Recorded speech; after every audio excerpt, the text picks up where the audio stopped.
you're recording audio that is separate from the camera, like I'm doing here, I have a wired lav microphone that's just going into my audio recorder, and check the description for the links of all this gear. But you know, $100 Zoom or one of these Rolands, Ederols, whatever you get, there's a lot of brands, pretty affordable. So setting levels on this thing for when you're recording, right? A lot of people want to know, okay, I've got this recorder, but how do I get clean audio? Well, of course, the microphone is going to be one of the factors, and this is like a $50 wired lav from Aspen Mics. It produces nice sound, has good sensitivity, and this recorder has a good preamp on it, so it produces clean sound as well. So you have your recorder, you've got your mic on, you're gonna start talking. Well, one of the things that you have on here is an input level, like how high you want to turn on the gain, basically. It's just the volume up and down. So what I do is plug my mic in, arm the recorder so that I'm getting levels, and I don't talk. And when I'm not talking, the meters aren't moving. They should not move.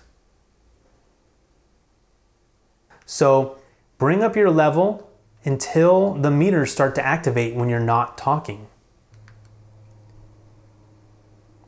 And then bring it back down a little. And then position the microphone. Now, this is a lav mic. It goes typically in the same spot, right around the center of my chest, maybe 8 inches, 6-8 inches from my mouth. But when I talk, I'm getting the level that I want to see, which is -12 to -6. Now, if your peak of your meters was hitting around -12, you'd be good. You'd have enough headroom, enough room to get really loud, and it wouldn't peak the meters at 0, basically distorting your audio. And it's not too low, because we're gonna bring this up in post-production, but we don't wanna have to bring it up too much, or else you're gonna introduce noise as well. So it's kind of finding that sweet spot, not too high, not too low. You may have to come up a little bit more. The meters might activate a little bit, depending on your environment, to get your levels around -12, -6, but that's a good separation. The sort of signal to noise ratio, right? So when you're not talking, the noise, the meters aren't active, okay? So the noise is below 50 dB, hopefully around 55, 60 dB or lower. That's really quiet in your audio. And then when you're talking, you've got your signal, which is, and I want that to be around -12, as I said, where the peaks on the meter hitting about -12. That's our signal, our voice, to noise, signal to noise ratio.